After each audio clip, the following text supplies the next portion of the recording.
the bars are just different for people in life. Right. The bar was very different for your husband. Very different.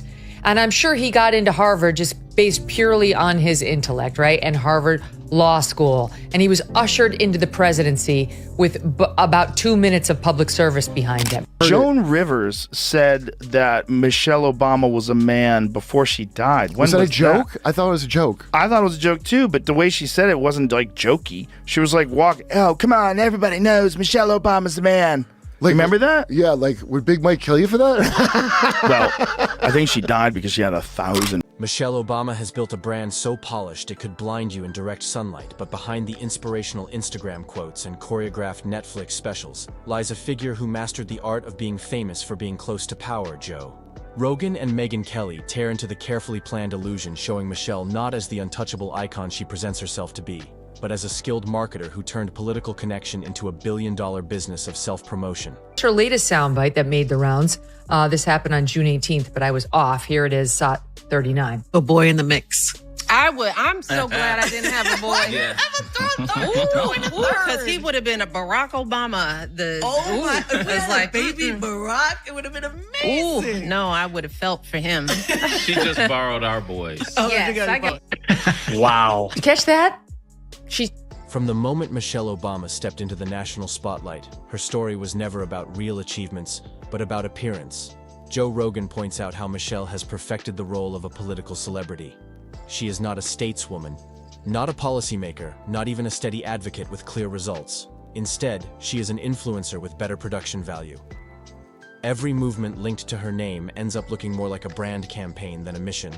Let's Move became Let's. Market and becoming became becoming richer. Joe Rogan is calling out Oprah and Michelle Obama for hypocritical speeches at the DNC. Watch. She's up there talking about income inequality. Like, hey, lady, you're rich as... Like, how is that equal? And also, when Michelle Obama was saying, I think she was saying her mother or grandmother was always suspicious of people who took more than they needed. Like, you are worth so much money. Megyn Kelly sharpens the blade further by focusing on Michelle's obsession with presentation. Everything is practiced, and everything is choreographed, from the rhythm of her speeches to the way she tilts her head at applause lines. Kelly notes how Michelle does not inspire through honesty but through planned stagecraft. It is less about passion and more about packaging. The shine of sincerity fades the moment you realize how much of her public image is created in the same way a corporate boardroom designs a product launch. Or fuel on the fire that there's a potential, maybe a divorce or some sort of rockiness going on in the Obamas' relationship. They both posted these mirrored, very choreographed Valentine's Day messages on X, but he was just seen at an LA, the basketball team, the Clippers, thank you. And what exactly is Michelle Obama selling? Rogan and Kelly agree she is selling herself. The book deals, the documentaries, the endless talk show tours all revolve around the idea of Michelle as the ultimate role model. But the role model for what? Not resilience, not policy reform, not groundbreaking leadership. Instead, the role model for turning closeness to power into profit. Michelle's empire grows on nostalgia for the Obama White House, rebranded as a lifestyle choice. It is politics, as merchandising, and she is the star of her own multi-million-dollar infomercial. Playing the one that... That's it. This is the one. Or first woman We already president. have it with Obama, so let's just calm down. Got it. You know Michelle is a I'm sorry, she's a what? a transgender. We all know. Oh my gosh. That's pretty funny how she said it. Okay, The roasting gets harsher when Rogan points out Michelle's unusual ability to present herself as a voice of the people, while living like royalty. Nothing says relatable, like huge estates, a production deal with Netflix, and a speaking fee that could bankrupt a small city. Kelly makes it sharper by showing the strange contrast. Michelle writes children's books about empowerment while cashing checks that could fund entire school districts. Her fans call it inspiration. Rogan calls it delusion. Kelly calls it hypocrisy. Together, they cut Michelle's image of accessibility down to nothing more than elite cosplay. I will not run for president. Yeah, I've heard you say I think Michelle should run. She could win. She could win, I think. I think if she ran, she could win. Do you ever run for office? No. I have to ask you. No. No kind of office. No. I don't think she wants that, though. No, I don't think guess. she wants that in her life. The bull that they dealt with over the 8 years when he was president. Because I've got these two young people at home. Being the kids, the daughters of a president, just think about it. Not so easy. That job for anybody that really good at it. Yeah, I trust the person who doesn't want the job more than the person who wants the job. It's not something that I'm interested in or would ever do. Ever. One of Michelle's favorite tactics has been to present herself as the voice of women and young girls, always seen as the nation's unofficial mentor and guide. But Kelly breaks this apart by pointing out how shallow those messages are, telling young girls to dream big while offering nothing real beyond catchphrases is not empowerment. It is marketing copy. Real empowerment needs structural change, policy fights, and measurable results. Michelle chose the safer path of shiny slogans, the kind that look good on tote bags and social media posts, but fall apart under scrutiny, Rogan never missing a chance. For blunt honesty points out the absurdity of Michelle Obama being mentioned as a possible future president. But if leadership requires real leadership, then she has nothing beyond a glossy cover photo and a smart PR team. She went on this guy Jay Shetty's podcast, and he asked her something about her greatest fear as of late, and here's what she said. Current climate for me, it's, what's happening to immigrants. So it's not the fear for myself anymore. I drive around in a 4-car motorcade with a police escort. I'm Michelle Obama. I do still worry about my daughters in the world, even though they are somewhat recognizable. So my fears are for what I know is happening out there in streets all over the city. And now that we have leadership that is sort of indiscriminately determining who belongs and who... Kelly digs deeper into the myth of Michelle as the moral guide of America. The constant media praise shows her as untouchable and the gold standard of decency. Yet Kelly reveals how this story is carefully built to protect Michelle from criticism. Point out the contradictions in her message and suddenly you are accused of attacking a saint. It is a shield she has used well, hiding behind her popularity while avoiding accountability.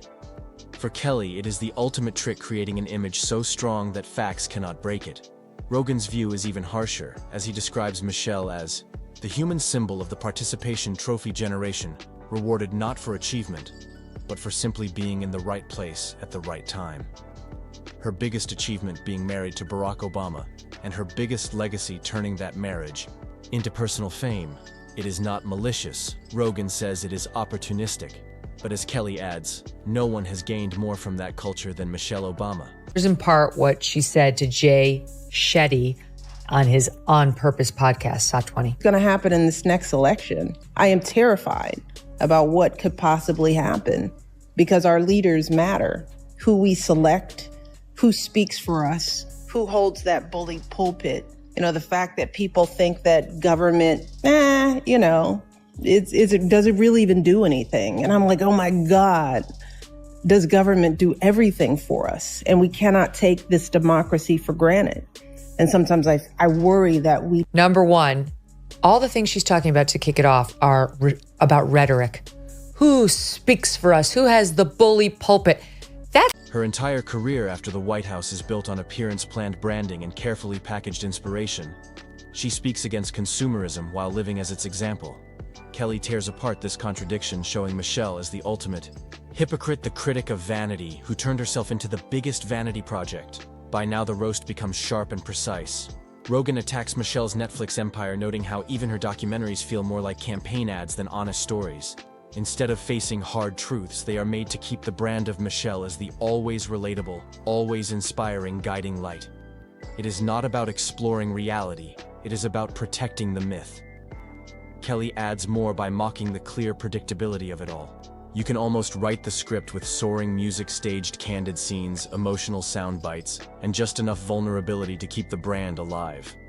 What makes this roast even harsher is how Rogan and Kelly connect Michelle's rise to the larger downfall of politics. Rogan goes further, saying Michelle Obama is the natural result of a culture obsessed with symbols. She does not need to run on ideas, she only needs to exist as an idea. So listen to what Michelle Obama said in response to this opinion today. Of course, students on my campus and countless others across the country were and continue to be granted special consideration for admissions. Some have parents who graduated from the same school, others have families who can afford coaches to help them run faster and hit a ball harder. Others go to high schools with lavish resources for tutors and extensive standardized test prep. So often we just accept that money, power, and privilege are perfectly justifiable forms of affirmative action, while kids growing up like I did are expected to compete when the ground is anything but level. You know what, Michelle? Same. And I'm white. I didn't have any of those advantages. I showed up the day of the SAT. By the time Rogan and Kelly finish breaking the illusion, Michelle Obama is left not as the untouchable icon, but as the poster child of political branding. Her empire of book speeches and streaming deals looks less like inspiration and more like monetized nostalgia. She was never the voice of the voiceless. She was the voice of marketing executives. And the more she is treated as inevitable, the clearer it becomes that her biggest achievement was selling the myth of Michelle, not giving the substance of leadership. Michelle Obama has become the gold standard of political branding, but the packaging has started to fall under its own weight. The moment the spotlight shifts, the show looks like an overhyped infomercial with no product inside. That is what makes their takedown so harsh. They are not attacking the woman, they are breaking the myth that has been pushed on the public for over a decade. And I don't know that we will have the advocates to protect everybody. And that frightens me. It keeps me up at night. How do you feel comfortable going to work, going to school, when you know that there could be people out here judging you and who could upend your life in a second? That's who I worry for. Right? There's so much in there, Tucker. I'll let you take a swing at it first. Well, I mean, my first response is it feels so antique. It feels so 2017. Rogan points out the contradictions in her public image, the way she preaches humility while living in huge estates, the way she speaks against inequality while signing million-dollar book deals. It is hypocrisy wrapped in elegance sold as authenticity. And Kelly goes further, showing how the media has acted like Michelle's free PR team, treating her every word like scripture, even when those words are simple lines that would not pass a basic communications class. Her defenders hold on to the idea that Michelle Obama is untouchable, but Rogan and Kelly make it clear that untouchable only means unchallenged. Once someone finally points out the gap, the whole illusion shakes. Then comes the sharpest cut, the comparison to other political spouses. Kelly notes how every first lady has been shaped partly by the era they served in, but Michelle, unlike most, turned the role into a lifelong business. You know, it's just good to see everybody having a good time. The country's almost back to normal before World War III. COVID was just so strange. We lost a lot of people during COVID, and most of them are still alive. Yeah. Before COVID, I would have told you that vaccines are the most important invention in human history. After COVID, I'm like, I don't think we went to the moon. I think Michelle Obama's got a dick. I think Pizzagate is real. I think there's direct energy weapons in Antarctica. She did not leave the stage, she monetized it, selling the idea of inspiration the way Apple sells iPhones. Yet while technology changes, her story has not. It is the same repeated theme of overcoming hardship, rising above, and being a beacon of hope. Except that after 15 years, the story feels like a rerun. Inspiration becomes less inspiring when it is the only thing offered. Rogan pushes this point further by attacking her cultural presence. She is not just a political figure. She has become a full franchise, from podcasts that sound like self-help, guides to books that could sit as coffee table pieces. She has mastered the art of staying visible without saying anything new. The strength of her brand is also its weakness. It depends on people not looking too closely. But once Kelly and Rogan pull the curtain back, it is impossible to ignore the machine keeping the brand alive. What makes it harsher is how they show her as a symbol of the Democratic Party's obsession with image over policy. Michelle is the clear example of someone who can sell emotions without ever being tied to details. It is why her popularity stays high, even while her real effect on issues remains doubtful. She is not the builder of ideas, but the mascot of a story, and mascots only work as long as people believe in the costume. When Rogan and Kelly take away the costume, what remains is not a visionary, but a symbol that has been overused. You never seen it? No. He gets a glass of Flint tap water, and I swear to God, he drinks it like this. Watch this. Can I get some water? I really did need a glass of water. This is not a stunt. You're doing something isn't a stunt. You have to. It's 100% a stunt. When was the last time a president stopped a speech to ask, "Can I get a glass of water?" They would never do that. They would have water ready for him. Kelly does not hold back as she attacks the idea that Michelle Obama has been unfairly criticized or weighed down by scrutiny. She flips the story by saying Michelle has actually had one of the easiest paths in modern politics, instead of scrutiny. She has had praise instead of doubt. She has had constant trust. When she wrote her memoir, the media treated it like a sacred book. When she appeared in documentaries, critics praised as if they were Hollywood masterpieces. This protective bubble, Kelly argues, is the reason Michelle struggles when faced with hard questions. She is so used to applause that even soft criticism feels like an attack. Rogan takes it further by showing how this carefully built story has backfired. By setting Michelle up as untouchable, her supporters created an impossible standard. Every time she appears, expectations are sky high. Every word she speaks is expected to hold deep wisdom. And when it does not, when it is just another vague line about hope and resilience, it feels like a letdown. Rogan compares it to hyping up a blockbuster movie for years, only to find it is just another formula sequel. That is the strength of their roast. They expose not just the cracks in Michelle Obama's image, but also the cracks in the culture that praises her. She is not just a political spouse. She is a product of a system that rewards image over impact and story over detail. The more you look at it, the clearer it becomes that Michelle's legacy has been made larger by a media that needed her to be greater than life. The woman who once looked untouchable now looks like just another political celebrity caught between her own ambition and the expectations of a public tired of being sold the same story. And that is what makes the roast so strong. It does not destroy Michelle Obama the person, but it breaks Michelle Obama the untouchable icon, leaving behind a figure who looks very human, very ordinary, and very exposed.